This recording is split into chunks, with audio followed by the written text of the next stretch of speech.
ازيكم يا حبايبي عاملين ايه؟ Let's practice on properties of multiplication. هاتوا كتاب المعاصر، افتحوا page number 187. يلا بينا كده.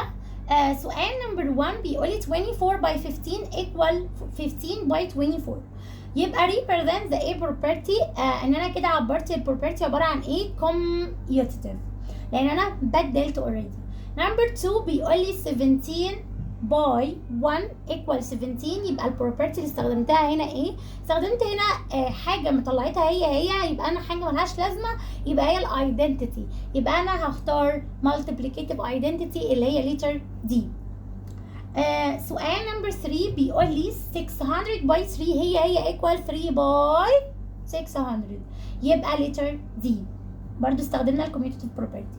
سؤال نمبر 4 بيقول لي 35 باي 0 equal what؟ طبعا الزيرو ايه؟ هيرو، يبقى equal 0 طبعا letter C.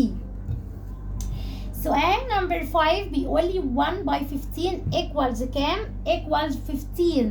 يبقى letter C. طبعا مش محتاجه، انا هنا استخدمت مين؟ multiplicative identity. سؤال نمبر 6 بيقول لي the multiplicative identity element is. طبعا هنا المالتيبليكيتيف identity حاجه مالهاش لازمه في الباي. مين اللي ملوش لازمه في الباي؟ هو ال1، يبقى letter A. سؤال نمبر 7 بيقول لي 3 باي x equal 100 باي 3.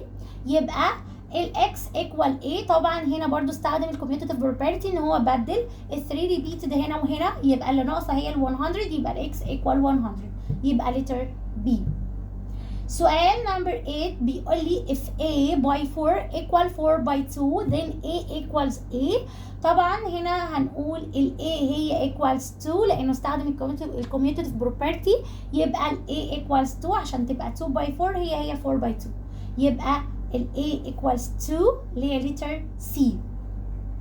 سؤال نمبر 9 بيقول لي if 850 by m equal 850. يبقى ال m هنا equal ايه؟ طبعا 850 نزلت هي 850، يبقى equals 1. يبقى الانسر letter A. سؤال نمبر 10 بيقول لي 34 by what equal 3400. هنا استخدم ان انا عايزه اعرف 34 لو عملت لها باي كام يطلع 3400. لو خدتوا بالكم انا هنا 34 نزلت هي 34 ولكن جنبها كام زيرو؟ 2. يبقى انا محتاجه احط نمبر جنبه 2 زيروز ونمبر ملوش لازمه، يبقى ال 100. ليه 100؟ علشان ال 100 باي 34 ال 2 زيروز هينزلوا، 1 باي 34 equal 34 already، يبقى 34 وجنبها 2 زيروز يبقى 3400، يبقى letter C. سؤال نمبر 11 بيقول لي 100,000 is كام times the number 10,000. ركزوا التايمز اهي احط فوقيها باي وقبلها مفيش حاجه باي the number 10,000، يبقى 10,000 اعمل لها باي كام عشان تطلع 100,000.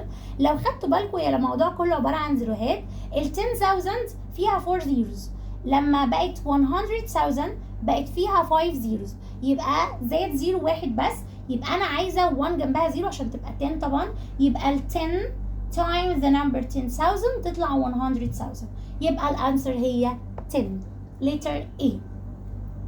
نمبر 12 بيقول لي 51 by 100 equals كام؟ طبعا هو هنا معتمد ان ال 2 zeros already بينزلوا في الباي، وهيبقى لي 1 by 51 already هتطلع هي ال 51، يبقى 51 وجنبها 2 zeros هتبقى عباره عن 5100 اللي هي letter A. سؤال نمبر 13 بيقول لي which equation would be best to include in an explanation of the commutative property of multiplication. اوكي، هو قصده هنا مين هنا اللي بيعبر عن الكوميوتيتيف بروبرتي بمعنى اصح. ناخد letter A 5 by 1 equal 5، طبعا ما فيهاش اي كوميوتيتيف، ما فيهاش اي تبديل، يبقى no. طب letter B 3 by 2 هي equal 2 by 3، يبقى yes هي دي this is right، يبقى letter B. سؤال نمبر 14 والاخير بيقول لي determine which choice best show the identity property of multiplication. يعني مين من هنا من ال choices بيعبر عن ال identity property of multiplication. identity يعني حاجة ملهاش لازمة في المultiplication اللي هي ال 1 طبعا. يبقى أنا عايزة 1 by any number يطلع ال number itself. يبقى letter B عشان 1 by 6 equal 6. وكده نكون خلصنا الحمد لله، واشوفكم على خير السيشن الجاي. جود باي.